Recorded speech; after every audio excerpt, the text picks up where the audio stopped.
Dia diperiksa oleh Pontius Pilatus, Hanas, Kayafas, dan Herodes.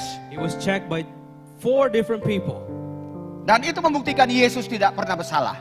And that is a proof that Jesus has no fault. Artinya Yesus tidak pernah bersalah terhadap hukum Taurat. And that means Jesus doesn't violate the law. Semua orang bersalah terhadap hukum Taurat. Hanya satu pribadi yang tidak bersalah terhadap hukum Taurat, yaitu Yesus Kristus Tuhan kita.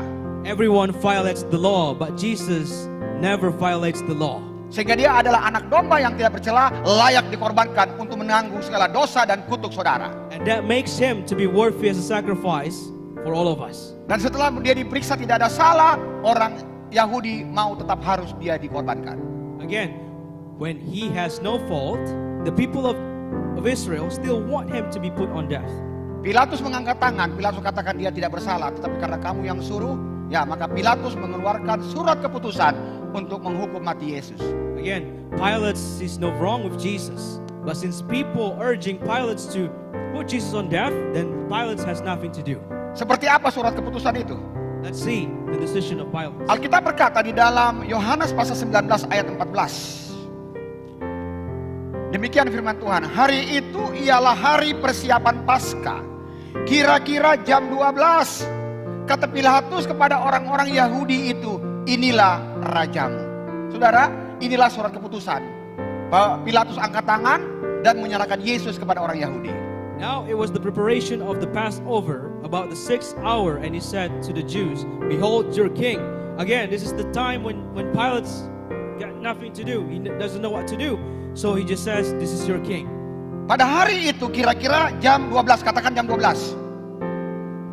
So it was in the 12th hour. Hari itu ialah hari persiapan Paskah. And that day was the preparation for Passover. Kira-kira jam 12. Estimated around 12. Kata Pilatus kepada orang-orang Yahudi itu, inilah rajamu. And then the Bible says, Pilate says, this is your king. Jadi ada satu waktu terjadi 2 kejadian. Again, in one day, one event, there are 2 things happening at the same time. Suasana di Yerusalem pada pagi hari kira-kira jam 7 itu biasa-biasa saja. So the atmosphere in Israel in the morning time and noon time was nothing out of ordinary. Tapi ketika jam 12 orang Israel itu mempersiapkan diri untuk membawa dombanya.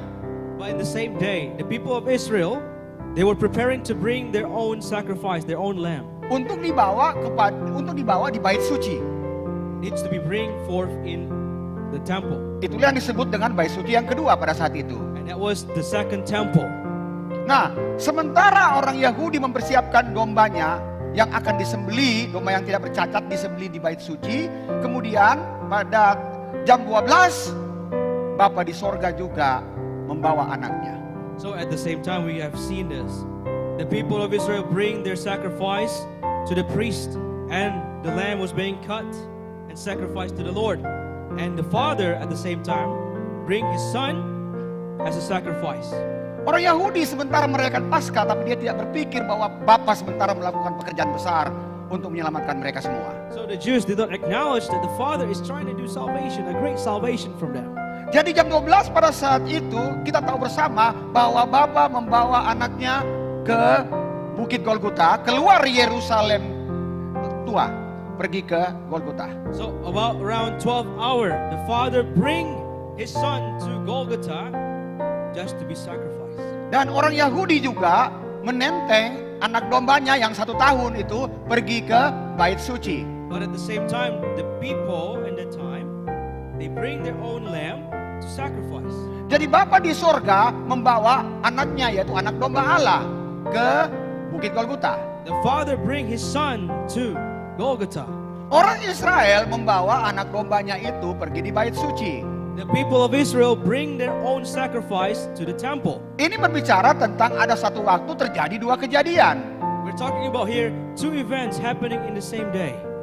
Bagian pertama tadi saya katakan, bagian kedua. Sekarang kita akan genapkan, ketemukan nih bagian pertama dan bagian kedua. Now we're gonna connect those 3 parts, the 3 parts of this sermon. Orang Israel merayakan Paskah yang kita sudah bahas tadi, sedangkan Bapa membawa anaknya. So the people of Israel celebrate Passover, but at the same time, Father bring his son as a living sacrifice. Ketika mereka sudah berkumpul di bait suci, semua orang membawa domba. When the people gathered around the temple, they all of them have their own Sama lamb. sama seperti ini, yang lain dipersilakan masuk dulu di sini. Same thing we can see here. People from outside coming into the court, Yang lain antri di sini. and those who are still in the line waiting on the outside.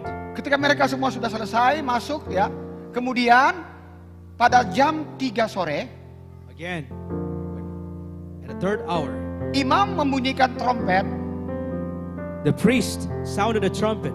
maka batu-batu yang ada di bait suci itu menjadi merah karena mereka menyembelih anak domba mereka, anak domba Paskah. All the stones, infrastructure in the temple becomes red because all the lamb was slain.